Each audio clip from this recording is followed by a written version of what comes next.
My hair was so tragic today that I didn't even bother doing my makeup. I figure that, Supernatural's finale is going to be airing, so I'm probably going to be crying anyway, so I don't want all of that eyeliner on. Anyways, hello, freaks, geeks, and all those unique. This is EmceeFrodis, and we're blasting into the future with episode 6 of season 3 of Star Trek Discovery. This is Scavengers. So, this episode, it was okay.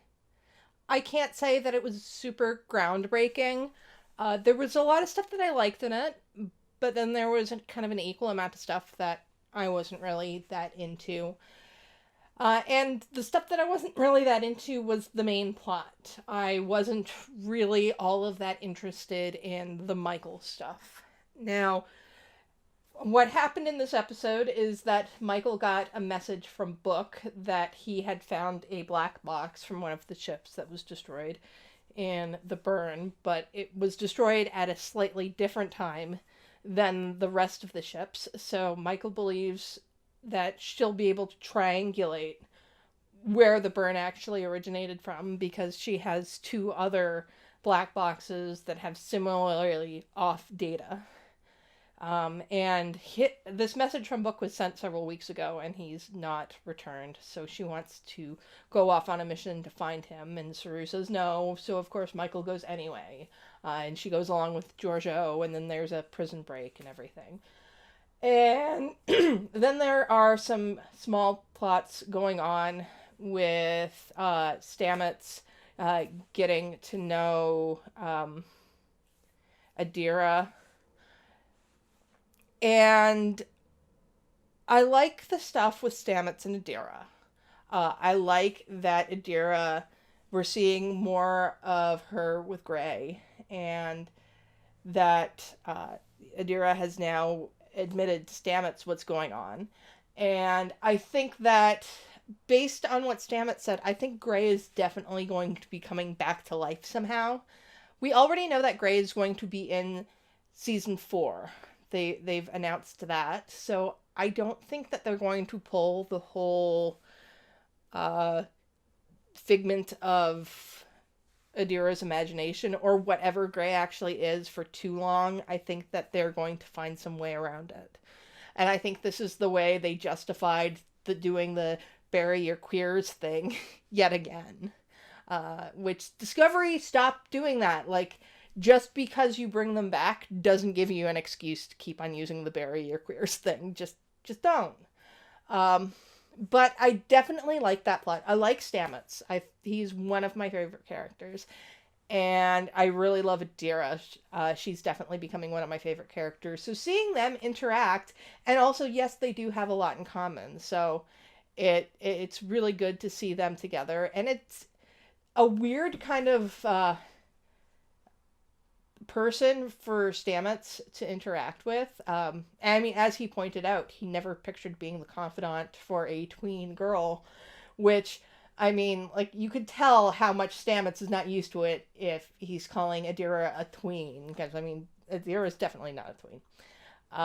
I liked Tilly in this episode. Tilly has just, like, completely adjusted to everything and is, telling people what to do based on the amount of competency we've seen in Tilly this season. I think she is being promoted soon. Actually, when Saru first went up to her and said that, they needed to talk, I was thinking, oh, is Tilly being promoted? Is she, like, going to become Lieutenant JG Tilly? Because, let's face it, Tilly does way more than most ensigns anyways, and we don't want a Harry Kim situation going on. I'm interested in what's going on with Giorgio. There seems to be something pretty deep happening. I don't know if this is something that is like repressed memories or something that Cronenberg did. I wouldn't put anything past David Cronenberg because, who he is. But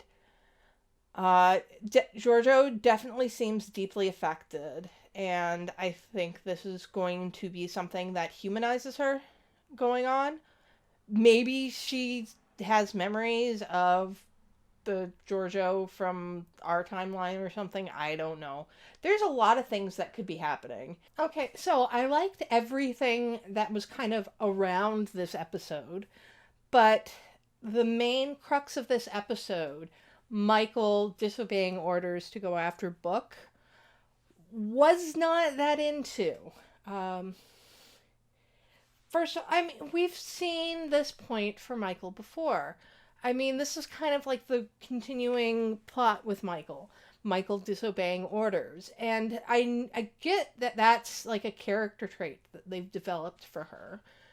But also, if somebody was this insubordinate, they would not remain in Starfleet. And I'm saying this as somebody who loves Michael, but I think we need more range, especially since this is like the second episode this season that has had this plot with her.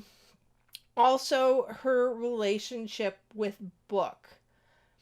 I get that Burnham has experienced an entire year that we haven't seen. The only problem is that as viewers, it can be very hard to accept the type of relationship they're portraying with them without having seen any of that year. While, yes, they did have this, chemistry in the first episode, there were people who really liked Michael and Ash together, and I do count myself as one of them. And I'm not saying that I'm, a, wild shipper who will not accept Michael being with anyone else. Like, I figured when Michael went to the future that she was going to end up with somebody else, but it's just so soon, and it's turned into such a big thing. Now, I think of some of the other shows that I've watched that have moved on from large relationships. Like, on Buffy the Vampire Slayer, Buffy dated somebody between Angel and Riley. And even then, a lot of people still weren't all that keen on Riley. And while I know Ash and Burnham weren't together for season 2, we still knew that they had great affection for each other. I'd even say that they loved each other. And just having this relationship with Book all of a sudden be there, even though we know that more time has passed than we saw, is not really... It's not being fair to the viewers, honestly. And I think that the people who liked Michael and Ash need some more time to grieve that.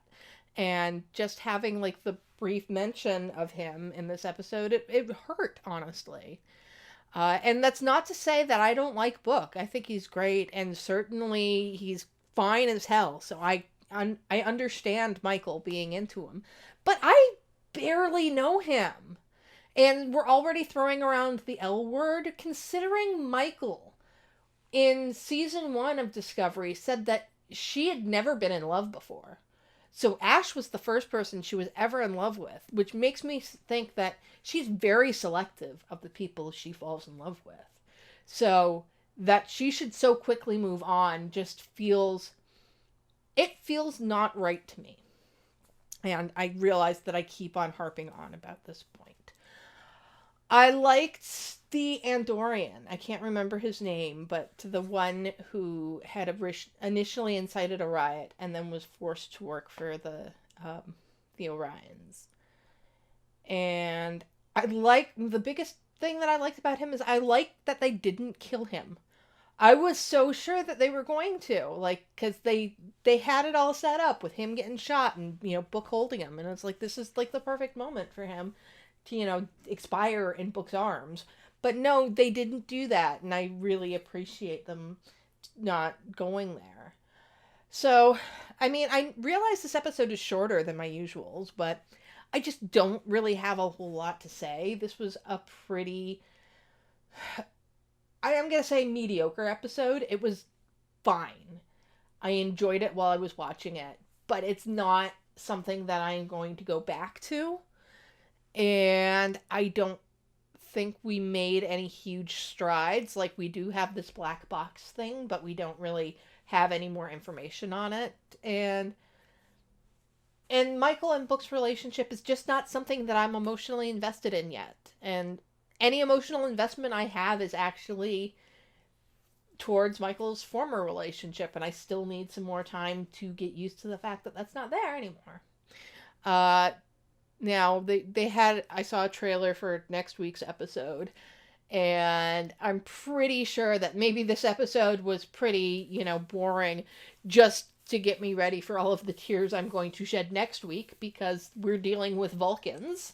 And not only are we dealing with Vulcans, but there was a shot of the scene of Michael and Spock when they're children. So Michael's going to find out about what happened to Spock, which I just don't know if I can deal with. So hopefully I'll have a much more sanguine reaction to next week's episode, or at the very least, one that'll make me cry ugly tears. This week was just kind of meh. I'm interested in Adira and Stamets. I like what they're doing with Tilly, and I'd like to know what's going on with Giorgio, but the main plot was meh. So tell me what you thought of Scavengers below. If you like my videos, please subscribe to my channel. I'm doing a lot of Star Trek videos. I also do Star Wars, Supernatural, BBC Sherlock, and lots of other geeky stuff. If you want to support me, you can go to Patreon, or you can buy me a coffee. You can also go to my TeePublic or Redbubble and buy shirts and stuff. Today I am wearing my Fanfic Trope shirt. They're not just available as shirts, they're also available as, mugs and notebooks and all of this other different kind of fun stuff. Perfect for Christmas, which is coming up. And so, until next time, live long and may the Force be with you. Thanks to these patrons for keeping the lights on around here. I very much appreciate all of the help from you guys. So if you want to keep watching more of my videos, click on my cartoon face over there, and you can go directly to my channel and check things out.